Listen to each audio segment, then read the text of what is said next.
Hi, it's Artem. Game development has become incredibly popular these days. It feels like anyone with hands can make games. Yo, Grandma! Do you make games? What? Video games!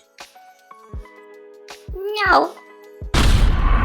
Well, so much for everyone making games. Since I have nothing better to do with my non-existent free time, I figured I might as well try my hand at game development. Unfortunately, as some wise people have said, without knowledge, you are stupid. And I am as clueless as they come. To change that, I needed experience. After hours of doom scrolling through game development tutorials on YouTube and OnlyFans, I realized it wasn't working for me. I needed something stronger, a well-known scholarly course to educate me. Luckily, good old Dr. Google came to the rescue. I found a course from Harvard University, an institute I know only from movies where the rich and the famous usually go, like Xavier's School for the Gifted. The homepage offered me two courses, one for beginners about computer science and other for expert-level gamers like me about game development. Since it wasn't my first rodeo with computers, I felt unnecessary to waste time on beginner-level stuff. As an elite PC user, I just didn't need it.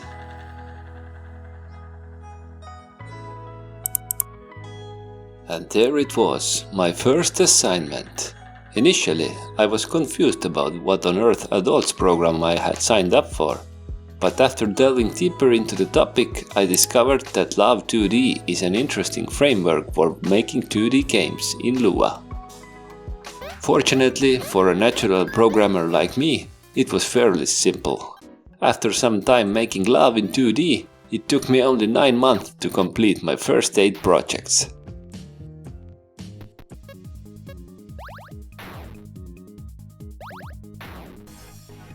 After Love came Unity, which I was already somewhat familiar with.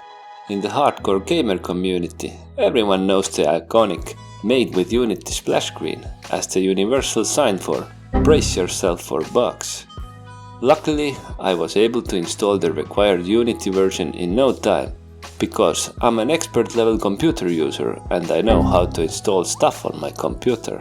Although, seeing the required version of Unity made me fear I might need to boot up my Windows 95 machine.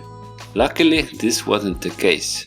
Thanks to my prior experience with the Unity and its splash screen, I completed the 3 Unity assignments with ease, like a pro, or at least like someone who can read instructions.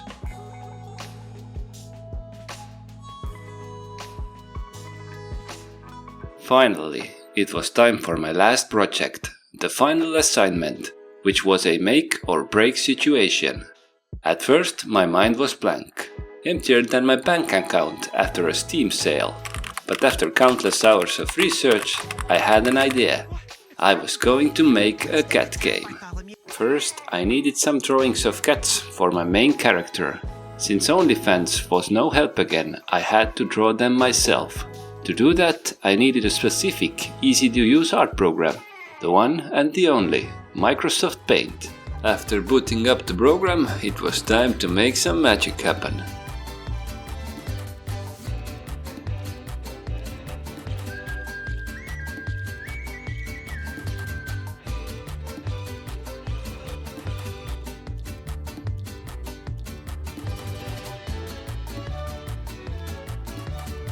And there it was, a moment of clarity. I know nothing about drawing and art.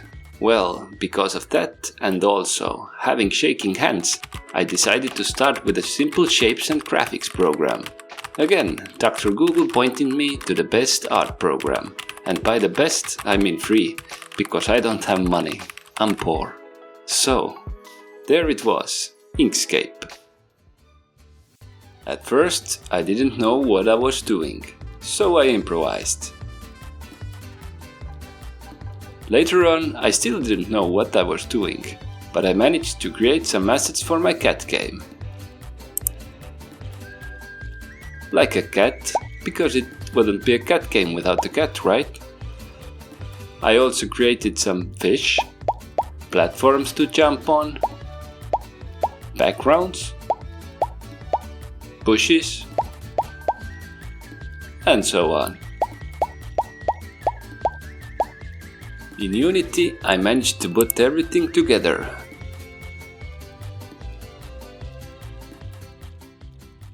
And the game was done. Or so I thought. Unfortunately, it also needed sounds, music, a pause menu, a game over screen, a main menu, and so on. After a couple of sleepless months fueled by coffee and existential dread, the game was ready in almost no time. The last thing to do was to name the game. Lacking originality, I decided to name it Cat Escape, because the game is about a cat escaping or something like that. Finally, it was time to wrap it up and submit my final project. After spending a couple of weeks learning what the f is a kit ignore, I was able to submit my work. And there it was. I had done everything I could. Well, I probably could have done a lot more, but I was too lazy for that. And finally, in a few weeks, I received my certificate. So I officially became a professional game developer. Matt,